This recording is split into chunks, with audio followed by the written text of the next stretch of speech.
Mean राशि जो है इसका प्रभाव समझते हैं तो मीन का अर्थ होता है मछली। संस्कृत में मछली को मीन कहते हैं। तो ऐसा इंसान का स्वभाव मछली जैसा होता है। कैसा?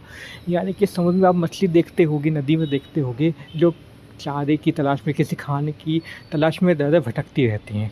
यानी कि उनको सही मार्ग या सही गाइडेंस नहीं मिल पाती या सही रास्ता नहीं मिल पाता जिससे वो पहुँच पाएँ। वो हर जगह जाने का प्रयास करते हैं।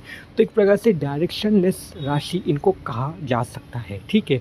इस मामले में ये अनलकी रहते हैं। बाकी ये शांत स्वभाव वाली राशि है क्योंकि जल तत्व का इनका स्वभाव है, ठीक है? जल तत्व वाले जो होते हैं जैसे कर्क, वृश्चिक और मीन, ये शांत स्वभाव के होते हैं, चीज़ों को कामली हैंडल करना अच्छे से जानते हैं, इसलिए ये धीरे-धीरे ज़िंदगी में आगे बढ़ते हैं, ठीक है? इनकी जो भूख होती है, जैसे अग्नि तत्व के अंदर बहुत ज़्यादा जोश भरा होता है, लेकिन जल तत्व के अंदर वैसा वो जोश देखने को नहीं मिलता है, क्योंकि इनमें ऐसा है कि इनको चीज़ें ऐसी हैं कि चीज़ें जितना सरल रूप में मिल जाए अच्छा है, संतुष्ट रहते हैं, यानी कि सैटिस्फाई रहते हैं, ठीक है? गुरु का स्वभाव है तो दानी, धर्मी, जो मैंने आपको धनु में बताए हैं गुरु के, तो वो आप इससे भी कनेक्ट करके देखिएगा। लेकिन धनु और मीन में क्या असमानता है, क्या डिफ़रेंस है, वो आपको तत्व समझ में आएगा। जो धनु है, ये जो है ये अग्नि तत्व है और जो मीन है वो जल तत्व है। तो इनकी चीज़ों को ऐसा है कि उम्मीद नहीं रखते बिल्कुल भी कि चीज़ें इनको मिल ही जाएँगी। काम करेंगे, छोड़ देंगे, लेट गो कर देंगे, मिल जाएगी तो ठीक है, नहीं मिल जाएगी तो भी ठीक है। इनका ऐसा रहता है। तो इसलिए ये जीवन में कभी भी ये उपेक्षा कभी नहीं रखते।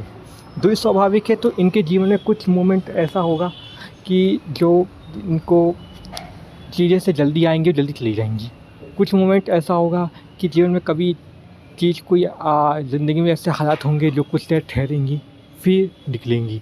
तो 2 चीज़ें इनको देखने को मिलती हैं। तो हम ये नहीं कह सकते कि इनके जीवन में क्या-क्या स्थिर रूप में आएगा, क्या चर रूप में आएगा। इनका स्वभाव भी वैसे ही होता है कहीं न कहीं, ठीक है? और और हम ये बोल सकते हैं कि द्वादश भाव का प्रभाव है, तो 12th house represent your salvation, मोक्ष, इन सब को दर्शाता है।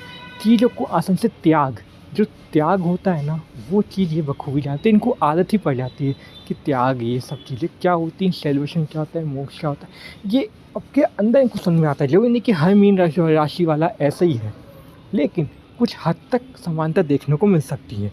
जो मैंने आपको 12 राशि बताई एक से, तो उसमें ज़रूरी नहीं कि हर चीज़ रेज़ोनेट करेगी ही करेगी। वो डिपेंड करेगा आपका मून कितना स्ट्रॉन्ग है आपकी कुंडली में, क्योंकि आपकी जन्म राशि आपके मून से तय होती है। तो आपका दिमाग कैसा सोचता है वो चीज़ है। तो और मून सबसे ज़्यादा धरती के करीब है, तो इस वजह से ये राशियों का प्रभाव आपका